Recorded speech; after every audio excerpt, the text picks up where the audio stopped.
మంత్రి పొన్నం ప్రభాకర్ మాట్లాడుతున్నారు. లైవ్ ద్వారా చూద్దాం. దయచేసి తెలంగాణ ప్రజలు కూడా అర్థం చేసుకోండి. వర్షాకాలం టీఆర్ఎస్ ప్రభుత్వ అధికారాలు ఉన్నప్పుడే దాటిపోయింది. ఇప్పుడు ఎండాకాలం,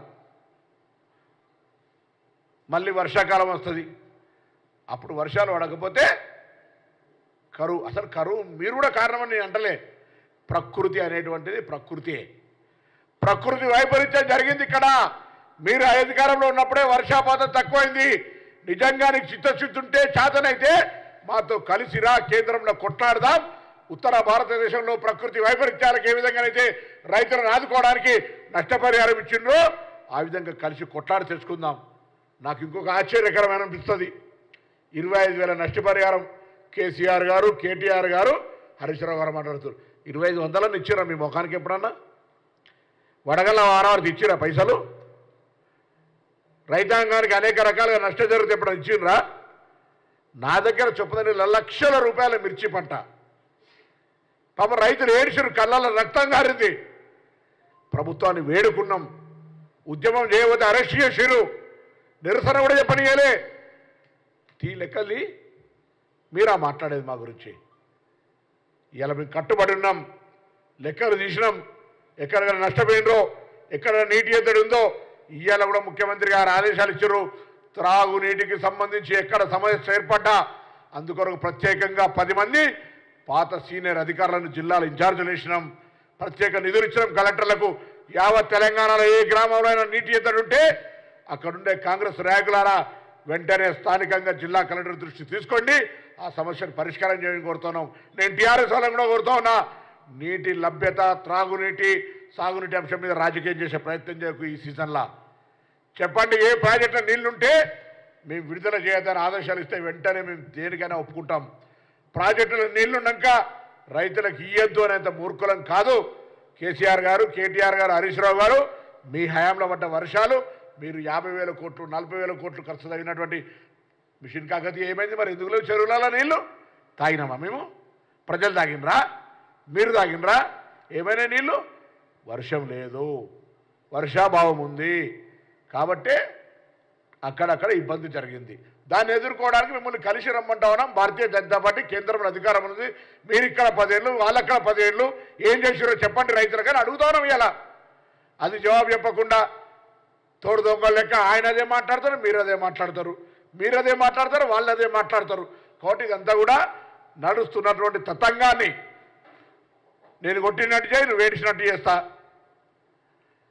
సామెత ఉంది కదా. ఇప్పుడు జనరల్గా మా అలిశెట్టి ప్రభాకర్ అని చేయించారు ఒక కవిండే. కందిపప్పు తాగితే చేయి పోతుందట, ధరల మాట వింటే దవడ వలిగిపోతుందట. అంటే ఇప్పుడు ఉన్నటువంటి పరిస్థితి అట్లుంది బీజేపీ టీఆర్ఎస్ ప్రభుత్వ హయాంలో. దాన్ని మార్పు చేయడానికి మేము ప్రజలను ఆర్థికంగా వారికి ఒక అవగాహన ఆలోచనతోటి ఏ విధంగా వాళ్ళకు మేము అండగా ఉంటామనేటువంటి మా మీద దాదాపు 100 రోజులు దాటి ఉన్న మా ప్రభుత్వం అహర్నిశలు కష్టపడి, రోజుకు మంత్రులందరూ కూడా మా గౌరవ శాసనసభ్యులు పార్టీ నాయకత్వంతో కూడా కష్టపడి ఎలా రాబోయే పార్లమెంటు లోపల తెలంగాణ ప్రజలకు న్యాయం జరగాలంటే పార్లమెంట్లో కాంగ్రెస్ని గెలిపియాలని ఒక దీక్షతోటి మౌనంతా పనిచేస్తూ ఉన్నారు. అది జీర్ణించుకోలేని వీళ్ళిద్దరూ కాంగ్రెస్ పార్టీని కుట్ర చేసే ప్రయత్నం చేస్తూ ఉన్నారు.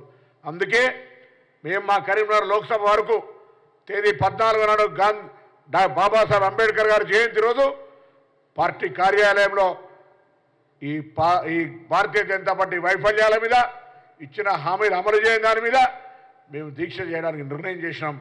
ఇటువంటి దీక్షలు 17 పార్లమెంట్ నియోజకవర్గాల్లో జరగాలని కోరుకుంటా ఉన్నాం. ఎక్కడి వాళ్ళక్కడ వాళ్ళ సౌకర్యాన్ని బట్టి టీఆర్ఎస్ వైఫల్యాల మీద కానీ, భారతీయ జనతా పార్టీ వైఫల్యాల మీద కానీ కార్యక్రమాలు జరగాలని కోరుకుంటాను. 14 తారీఖు నాడు తప్పకుండా. ఎందుకంటే భారతీయ జనతా పార్టీ తెలంగాణ విభజనను వ్యతిరేకించిన పార్టీగా 10 సంవత్సరాలుగా తెలంగాణకి ఏం న్యాయం చేయనటువంటి పరిస్థితి.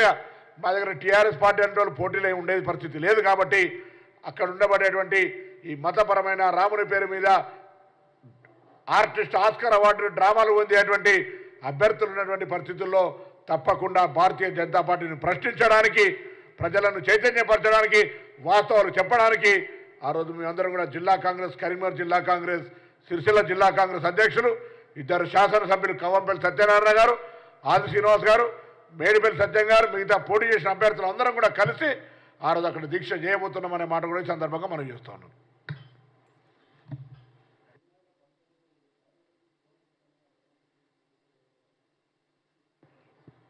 రైతులకు సంబంధించి ముందు నల్ల చట్టాలు తెచ్చి రైతులు చనిపోవడానికి కారణమై రైతులకు సంబంధించినటువంటి ఆలోచన అన్యాయంగా చేసిన నువ్వు ముందు భూమికి రాసి రైతుల గురించి మాట్లాడు. మీరు రైతులకు ఏం చేసిరు? మేము ఆనాడు 22 పంటలకు మద్దతు ధర ఇస్తే ఒక్క పంటనన్నా 23వ పంటగా మేము మద్దతు ధర ఇచ్చినాము అని చెప్పుకునే ధైర్యం ఉందా మీకు అని అడుగుతా ఉన్నా. రైతులకు మేము చేసింది తప్ప మీరు చేసిన ఫలానా మెకనైజేషన్ పేరు మీద కేంద్రం నుంచి గిన్ని నిధులు ఇచ్చినాము, గిన్ని పనిముట్లు ఇచ్చినాము, గింత సబ్సిడీ ఇచ్చినాము, కేంద్రం నుంచి అగ్రికల్చర్ డెవలప్మెంట్కు సంబంధించి ఈ విధమైన నిధులు కేటాయించడం చెప్పుకునేటువంటి పరిస్థితి ఉందా? ఊర్లలో పోతే ఉపాధి హామీ మేం చేసింది చెప్పుకుంటూ, అక్షింతలు, బాత్రూములు. ఏందే పార్లమెంట్ మెంబరు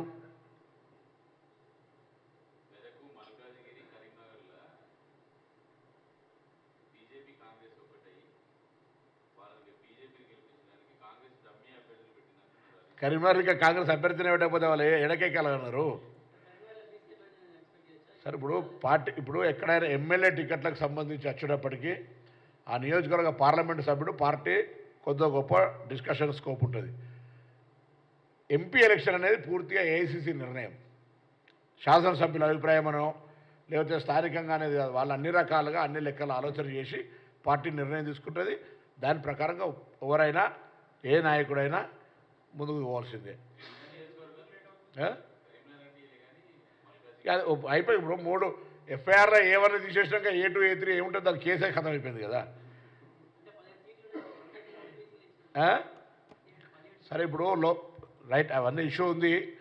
మేము కూడా పార్టీ నాయకత్వాన్ని కోరుతూ ఉన్నాం, మాకు సంబంధించి న్యాయం జరగాలనేటువంటి మాట కోరుతాం. అది మళ్ళీ పార్టీ ఇంటర్నల్గా అదొక సబ్జెక్ట్ వచ్చినప్పుడు మాట్లాడతాం. ఇవాళ తెలంగాణ లోపల భారతీయ జనతా పార్టీకి సంబంధించి ఓటు అడిగే హక్కు లేదు. మీరు ఇక్కడ నైతికతనే లేదు. తెలంగాణ విభజనను వ్యతిరేకించిన వాళ్ళు, విభజన హామీలు అమలు చేయని వాళ్ళు, తెలంగాణ పట్ల వివక్షపూరితంగా అభివృద్ధికి ₹1 ఇయ్యని వాళ్ళు మీకు ఓటు అడిగే హక్కు లేదు. మీరు దేశవ్యాప్తంగా కూడా ప్రజలకు ఇచ్చిన హామీలు అమలు చేయలే. ఉల్టా చోరు కోత్వాలుగుడ్డ అంటే అన్నట్టుగా మీరు మమ్మల్ని అడుగుతూ ఉన్నారు. మేము ఇవి చేసినాం, ధైర్యం ముందు చెప్పుకుంటున్నాం.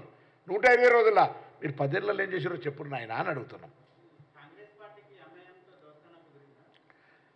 సరే ఇప్పుడు రకరకాలు ఇప్పుడు వాళ్ళందరూ ఒక టీం, ఎవరితో దోస్తాను ఏం దోస్తాను అనేటువంటిది భవిష్యత్తు చూపెడుతుంది కదా. నాకు తెలియదు, నేను హైదరాబాద్ ఇన్ఛార్జ్నే, నా దృష్టికి ఇప్పుడు రాలే. అట్లయితే నేను కూడా భాగస్వామ్యం అవుతుంటే కదా దోస్తానుంటే. మరి అభివృద్ధి కార్యక్రమంలో 15 మంది ఎమ్మెల్యేలతో that minister, not a Congress leader. Congress leader మా నాయకుడు, మా పొలిటిషియన్ అభ్యర్థి కూడా ఉన్నాడు కదా. వాళ్ళు పాపం గుర్తింపు కోల్పోయి వాళ్ళకి గుర్తింపు రావడానికి వరకు అడుగుతున్నటువంటి మాటల్ని దాన్ని మనం లెక్క పెట్టుకుంటే ప్రతిదీ. సరే అందరూ నమస్కారం.